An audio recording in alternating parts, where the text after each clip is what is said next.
বঙ্গোপসাগরে শক্তি বাড়াচ্ছে ঘূর্ণিঝড় মন্থা। তছনছ করতে পারে অন্ধ্রপ্রদেশের উপকূলীয় অঞ্চলে। জেলায় জেলায় শুরু হতে পারে ভারী থেকে অতি ভারী বৃষ্টিপাত।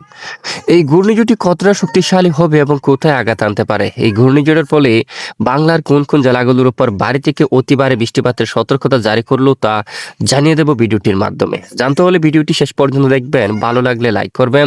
সবার আগে প্রতিদিনই গুরুত্বপূর্ণ আবহাওয়ার লেটেস্ট আপডেট পেতে চ্যানেলটি সাবস্ক্রাইব করে পাশের বেল বাটনে ক্লিক করে রাখবেন।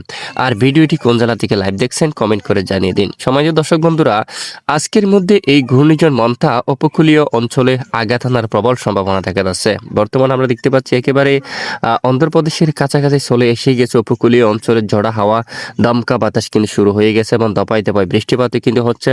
এখন দেখুন বর্তমান যে বাতাসের গতিমাত্রা প্রায় 120 কিলোমিটার পর্যন্ত পার হয়ে যাচ্ছে। সর্বোচ্চ 130 কিলোমিটার বেগে এই ঘূর্ণিঝড় সরাসরি উড়িষ্যা এলাকায় প্রবল বেগে আঘাত আনার সম্ভাবনা কিন্তু দেখা যাচ্ছে। তবে বাংলাদেশ থেকে অনেকটাই দূরে থাকায় এর কোনো প্রভাব কিন্তু বাংলাদেশের উপকূলীয় অঞ্চলে বর্তমান পড়তে দেখা যাচ্ছে না। তবে সাগর কিন্তু খুবই উত্তাল রয়েছে। দেখুন এখানে আমরা যদি একটু ট্রেকিং করে দেখি, আজ মঙ্গলবার এটি শক্তি বাড়িয়ে ধীরে ধীরে আরো উত্তর পশ্চিম দিকে অগ্রসর হয়ে সরাসরি আজকের মধ্যে সন্ধ্যা ও রাতের মধ্যে এটি ল্যান্ডফল করতে দেখা যাচ্ছে। দেখুন শুরু করে দিবে রাতের দিকে বিজয়বাড়া, তারপরে এখানে দেখুন অন্ধ্রপ্রদেশের বিশাখাপট্টনম সহ এই সকল জায়গাগুলোর উপর এই ঘূর্ণিঝড় মন্থা কিন্তু অলরেডি তাণ্ডব চালাবে। আগামীকাল বুধবার 29 অক্টোবর ভোর সকালে এটি কিন্তু একেবারে দেখুন প্রচন্ড গতিতে তাণ্ডব চালাবে এখানে ভারতের এই যে উপকূলীয় অঞ্চলে, যা ধীরে ধীরে পরবর্তীতে আরো উত্তর দিকে অগ্রসর হয়ে আগামী বৃহস্পতিবার 30 অক্টোবরের মধ্যে দুর্বল হয়ে পড়বে।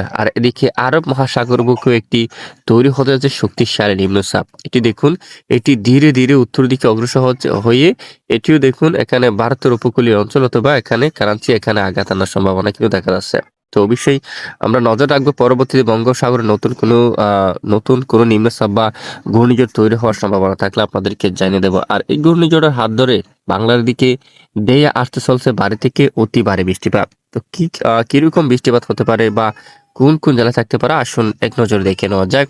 তো আমরা দেখতে পাচ্ছি আগামী 30 তারিখ নাগাদ বিক্ষিপ্ত বৃষ্টিপাতের সম্ভাবনা রয়েছে দেশের কিছু কিছু জেলার উপর। এছাড়া আগামী শুক্রবার 31 অক্টোবর রংপুর, ময়মনসিংহ এখানে কিছু কিছু এলাকায় বিক্ষিপ্ত আকারে বজ্রসহ বৃষ্টিপাত হওয়ার সম্ভাবনা দেখা যাচ্ছে।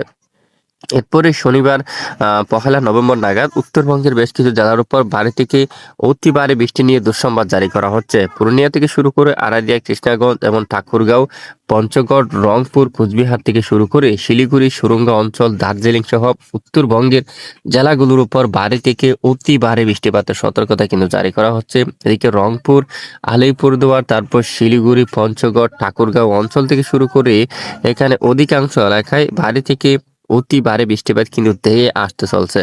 কেন দেখে নেওয়া যাক। এখানে পীরগঞ্জ, তারপর শিলিমারি অঞ্চল, একই অঞ্চল দিয়া লালমনিরহাট, তারপর দিনহাটা, শীতলকুচি, দেবীগঞ্জ, বোদা, ঠাকুরগাঁও, পঞ্চগড় সহ উত্তরবঙ্গের সকল জেলায় অতি ভারী বৃষ্টিপাতের সতর্কতা রয়েছে। সিলেট, মৌলভীবাজার সহ এদিকে জগন্নাথপুর, তারপর ছাতকবাজার, বিশনবাবুর সহ এখানে দালু, নালিতাবাড়ি, জামালপুর, সরিষাবাড়ি, ফুলপুর সহ এই সকল জেলাগুলোর উপর অতি ভারী বজ্র সহ মাঝারি থেকে ভারী বৃষ্টিপাত হওয়ার সম্ভাবনা থাকবে। তো এ হচ্ছে ঘূর্ণিঝড়ের বৃষ্টিপাতের সতর্কতা আপডেট। নতুন কোনো পরিবর্তন লক্ষ্য করা গেলে অবশ্যই আপনাদেরকে জানিয়ে দেওয়া হবে। তো আমাদের সঙ্গে থাকবেন। তো এতক্ষণ আমাদের সাথে থাকার জন্য অসংখ্য ধন্যবাদ।